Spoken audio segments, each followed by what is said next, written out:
Welcome to today's math lesson, lesson 12-2. For this lesson, you're going to need to make sure that you have your pencil ready to go and that you also have your math book. In your math book, you need to open it up to page 441. So if you need to pause the video to grab your book and your pencil, go ahead and do that. Let's start out at the top of the page and let's read our I can statement. You can either listen to it or you can read it out loud with me. I can use a fraction to represent multiple copies of a unit fraction. I can also model with math to solve problems. So today what we're going to be using is we are going to be able to use a fraction to represent multiple copies of a unit fraction. So to represent a fraction a lot of different ways. So we're going to be showing here how you can model a fraction using a variety of ways. So that sounds good to me. Let's do our solve and share. Pat made a garden in the shape of a rectangle and divided it into 4 equal parts. When I hear 4 equal parts, that tells me, equal parts can be a fraction. She planted flowers in 3 of the parts. Draw a picture of what Pat's garden might look like. So there are flowers in 3 of those 4 equal parts. So first, I'd like you to use this rectangle to model what her garden might look like. If you need to, you can rewind the video and listen to the reading again and solve it. Once you've solved the problem, push play. Now that you've solved it, let me show you a couple of different ways you could have done this. Remembering that the 4 parts need to be equal, I am going to do one where I cut it down the middle and then cut it in half going across this way. It's not perfect, it's free-handed, but they look like they're equal parts. And you would make sure yours are equal parts also. Then it says that she had flowers in 3 of the parts. So I have 4 equal parts, and now I need flowers in 3 of them. So maybe she's gonna have a flowers in this one. Maybe she's gonna have a different kind of flower in this one. Kind of silly looking, but that's okay. And maybe she's going to have flowers over here in this one, whatever kind of flower it is. She planted flowers in 3 of the parts, so one of them is not filled in. So it says over here, model with math. You can use what you know to draw a picture to represent Pat's garden. So we're using what we know, and we drew our picture. Now, this one I drew this way. You could have drawn your garden to have 4 equal parts going like this also. And then you would have had flowers in any of the 3. It wouldn't matter which 3. Or you could have drawn your garden to be 4 equal parts going across this way. Maybe you did it a different way too, but these are the 3 that I would think would be the most popular. Just make sure if you did it a different way, they're all of equal size. So I want to take a quick look here. How many parts of Pat's garden do not have flowers? When I look here, 1 out of 4 do not have flowers. So 1/4 of her garden does not have flowers. Let's turn the page. Page 442. When you look up here, let's start up at the top. So first, that essential question again says, how can you show and name parts of a region? Regions meaning part of a section of a fraction. That's what we're going to be talking about here. Here's our problem. Mr. Peters served part of a pan of enchiladas to a friend. What does each part of the whole pan represent? What part was served? What part is left? So we have some questions here that we have to answer. It says, what does each part of the whole pan represent? So that means what's a unit fraction? Meaning what does 1 part of this pan represent? Well, remember when we write a fraction on the bottom, we have 1, 2, 3, 4, 5, 6. My bottom number is the total number of parts, which means that if I'm just talking about one part, I would put a 1 on the top. So 1 out of 6 represents one piece of the enchiladas in this pan. So this says, what does each part of the whole pan represent? That's 1/6. Then, what part was served? Meaning how much of it was gone. So when I look here, the part that was served, I'm going to go like this to kind of label where I'm coming from here. My part that was served, there are 2 pieces gone, meaning 2 pieces were served out of 1, 2, 3, 4, 5, 6 total pieces. So 2/6 of the pan were served. So 2/6 was served. Then the next question says, what part is left? So when I look at this, I have 1 piece left, 2 pieces left, 3 pieces left, 4 pieces left. That tells me that my top number is going to be 4 and my bottom number is going to be 6 because there are still 1, 2, 3, 4, 5, 6. So 4/6 is left. So just from looking at this pan, I came up with 1, 2, 3 fractions all about this one pan of enchiladas. So that's part A. Part B is just explaining to you what we just did. So it said the whole pan is divided into 6 equal parts. Yep, 1, 2, 3, 4, 5, 6. I agree with that. Each part is 1/6 of a whole. That's correct also. We said that's 1/6. When you look at part C, they're talking about copies of these. So 2 copies of 1/6 is 2/6. So this is 1/6. But if I put this one with it, that means I have 1/6 and 1/6, and there's 1 2/6. So a copy of it is talking about 2 of them. 2 of the pan was served. That means 4 copies, 3, 4 copies are left. Now, I want to turn your attention down here. There are some really important words that we're going to be using. Denominator and numerator. Everybody circle those in your books. Denominator and numerator. So, the number below the bar of a fraction shows the number of equal parts in the whole. It's called the denominator. So I'm going to draw a bar here, and I want you to do this too. On the bottom part of the bar, underneath it, I want you to write denominator.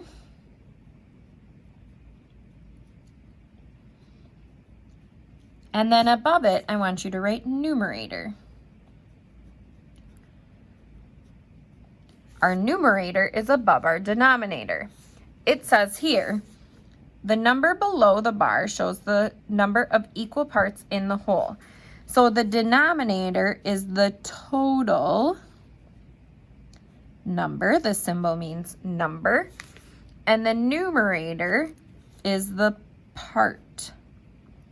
Meaning if they say which part is gone, then you would put the 2 that are gone out of the total number, which is 6. The way I remember this is denominator is the total number. Denominator starts with a D, and so does the word down. So the number that's down is the denominator, and that's my total number. So just keep that in mind. All right. I'll tell you about where you can see some more information about this if you need to come back to get another review of any of that. Let's look at the next page. So now I'm going to be on page 443. And up here, we're just going to do a couple of these problems under the do you understand. So we're going to start with number 2 right here. It says, Mrs. Patel made a cake. What fraction of the whole cake does each piece represent?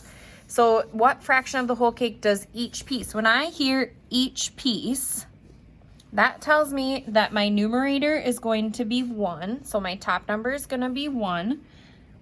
There's my bar. And then on the bottom, I need my total number. So there's 1, 2, 3, 4, 5, 6, 7, 8 pieces. So 1/8 is what each piece represents. Now, for number 3, it says, in the picture in exercise 2, right here, how many 1/8 pieces were eaten? What fraction of the whole cake was eaten? So how many pieces were eaten? We're going to have to write that first. 2 pieces were eaten. And then we're going to write that as the fraction of the whole. So 1, 2 pieces. Remember, that is my number on the top, the part. What part was eaten? 2 out of, that's what I think of that fraction bar meaning. 2 out of how many? Out of 8 total pieces. So remember, for that bottom number, you're thinking, what's the total number? 1, 2, 3, 4, 5, 6, 7, 8. All right, that's number 3. Now on your quick check, when you're doing that to write your fraction down, you would type it in as 2, and then there's this symbol on your iPad that you'll see that looks like a slash, like this. That will turn it into a fraction. So 2 slash and then 8. I'll remind you of that a couple other times, but I just wanted to show you here. All right, let's look down here at number 7 through 10. For number 7 through 10, our directions say, write the unit fraction that represents each part of the whole. So first, I need the unit fraction. Then write the number of blue parts of the fraction of the whole that is blue. So I'm looking for the unit fraction and the part that is blue. So in number 7, a unit fraction has a 1 on the top. So for each of these, you'll start with a fraction that has a 1 on the top out of the total number of parts. 1, 2. So a unit fraction is 1/2 in this one. Then I'm going to put a little comma there. Then I need the blue parts. How many parts are blue in this? 1 part is blue out of 2 total parts. So actually, this time my unit fraction and my parts that were blue are both 1/2. On number 8, let's talk through this one. What would be my unit fraction? My unit fraction would be 1 piece out of 1, 2, 3, 4, 5, 6. 6 total pieces.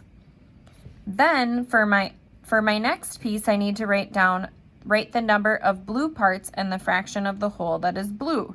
So now my bottom number is still going to be the total number of parts, which is 6. But my top number is going to be how many parts are blue. 1, 2, 3. 3/6. What I'd like you to do right now is do number 9 and 10, pause the video, and when you come back, we'll talk about the right answer. Now that you've tried number 9 and 10, let's show you the correct answer. 1 unit part in number 9 would be 1 out of 1, 2, 3, 4. And then for our part that's blue, 1, 2, 2 pieces are blue out of the 4 total parts. I hope you got that. For number 10, 1, 2, 3, 4, 5, 6, 7, 8 parts total. And 1 out of 8 would be 1 part. And then I have 1, 2, 3, 4, 5, 6 parts that are blue out of the 8 total parts. So 1/8 and 6/8 is telling me about number 10. Now for number 11, draw a rectangle that shows 6 equal parts. Write the unit fraction that represents each part. Then shade 2/6 of the rectangle. Explain how you know you shaded 2 parts of the rectangle. So I want you to pause the video and solve this problem. If you need to re-listen to me reading it, you can rewind the video to do that. So pause it and solve it, and then I'll show you the correct answer. For the correct answer, you needed to have started out with a rectangle. Then it says it has 6 equal parts. Now it doesn't matter how you did your 6 equal parts, they just have to be equal. So I cut mine in half and then I did that into 3 other sections. You could have 6 sections this way if that's what works for you. They just all need to be the same size.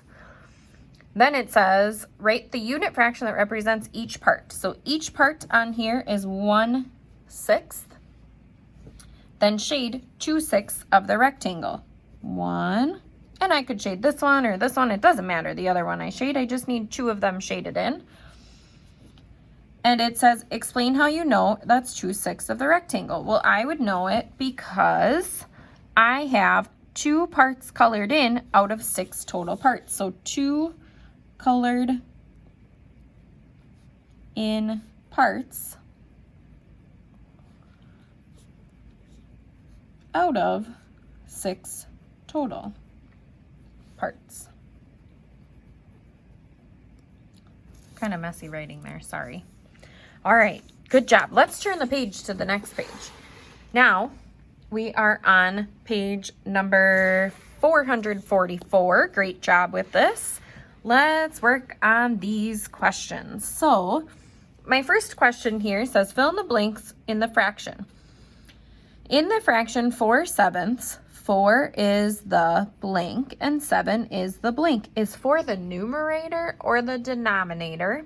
And is 7 the numerator or the denominator?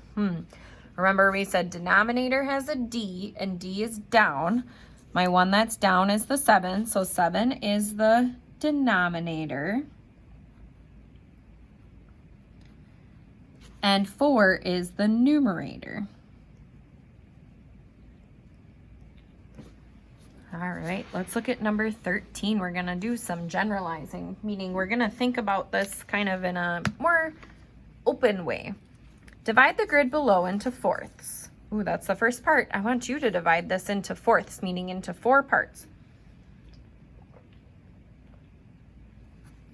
Then shade 3 of the parts.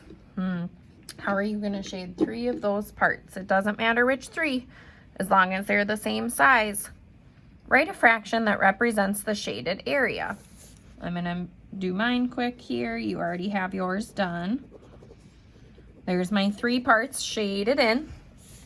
And mine are equal because each one has 4 little tiny boxes in it. The shaded area would be 3 shaded boxes out of 4.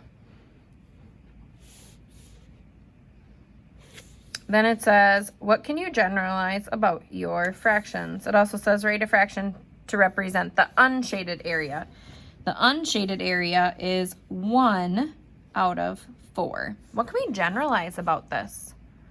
Did you notice that if you think about the shaded part and the unshaded part, if you add those together, they equal the denominator? That's kind of cool, isn't it? That's my generalization. Maybe you thought of something else. Let's go to number 14. Christine had 6 red scarves and 3 blue scarves. Each scarf has 2 stripes. How many stripes does Christine have on her scarves? Write equations to represent and solve the problem. Ooh, this one's review. This is not fractions. Did you notice? So let's think about it. Christine has 6 red scarves. So she has, for me, I kind of like to draw pictures for these. So I'm going to draw an R for red. Red, red, red, red. But she has 6 of them. 1, 2, 3, 4, 5, 6. And then she has 3 blue scarves. I'm going to do a B for blue. Blue, blue, blue. I could figure out how many total scarves she has, right? 1, 2, 3, 4, 5, 6, 7, 8, 9, which is the same thing as 6 plus 3 equals 9. So she has 9 scarves. Am I done yet? No, there's a hidden question. How many stripes does Christine have on her scarves? Remember, each scarf had 2 stripes. So I could say this one has 2, 2, 2, 2, 2, 2, 2, 2, 2. Ooh, that sounds like repeated addition to me, which is the same thing as multiplication. So I have 9 scarves, and each scarf, which tells me I need to multiply, has 2 stripes. So 9 scarves times 2 stripes on each scarf. 9 times 2 equals 18. And what would my label be? My label would be 18. Am I talking about scarves or stripes? Talking about stripes. 18 stripes. All right, good job. Let's do this higher order thinking. I love these ones. Draw a circle that shows 6 equal parts. To me, this sounds like a pizza. I love to talk about pizza. So here's my circle. I'm going to cut it in half. And then I need to end up with 6 equal parts. So I'm going to keep cutting each of those up like this. Now pretend that that was a perfect drawing and everything is equal. Draw a circle that shows 6 equal parts. Shade more than 3/6 of the circle. So more than 3/6 of the circle, but less than 5/6. What number is between 3 and 5? 3, 4, 5. 4 is between 3 and 5, so that means I need to shade in 4. 1, 2, 3, and it doesn't matter which other one I shade in. 4 pieces of my pizza. It says, what fraction have you shaded? 1, 2, 3, 4. 4 out of 6 pieces is shaded in my, I keep calling it a pizza, my circle. All right, number 6. And make sure that you're showing this work too. I think I said that, but I just want to make sure you've been showing this work on this page. This is to help you before you do your own assignment. Number 16. What is the area of the baseball card? Show your work. This one's kind of extra. We haven't really talked about this yet, but I'll tell you the little trick. To find area, you do this side multiplied by this side, and it tells us all the space in here is covered up. So we need to do 10 times 7, which equals 70 centimeters. And for area, we show the length, centimeters, and then we put a little 2 at the top, squared. So this picture is 70 centimeters squared. That was kind of a bonus question. We have one left here before you get to do some work on your own. 17. Select answers from the box to write fractions to show 3 parts of each of these vegetable trays. So we're going to be selecting numbers from this box and filling this in. If I were to say 3 parts of this vegetable tray, I know I'm going to be talking about 3 parts of it. So 1, 2, 3. So I put a 3 on the top. 3 out of how many parts are in the vegetable tray? 1, 2, 3 out of 4 parts. So 3/4 is for the small one. Now I'm talking about 3 parts again. So 1, 2, 3. It doesn't matter which 3. 3 parts of the medium out of 1, 2, 3, 4, 5, 6 total parts. So that would be 3 out of 6 would be my fraction. 3/6. Then for my large, if I have 3, 1, 2, 3, again, it doesn't matter which 3 parts right now, out of 1, 2, 3, 4, 5, 6, 7, 8. So that's 3 out of 8. So 3/8 is my my parts that I had on here. So those are my fractions. Now, what you are going to do is you are going to be going on to Pearson or Google Classroom, whatever you use to do your quick check.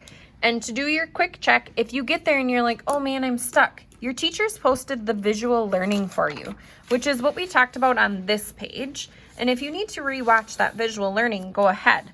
When you finish your visual learning, do your quick check and then follow your teacher's instructions as to if you are to do your practice buddy or your enrichment afterwards. Good luck.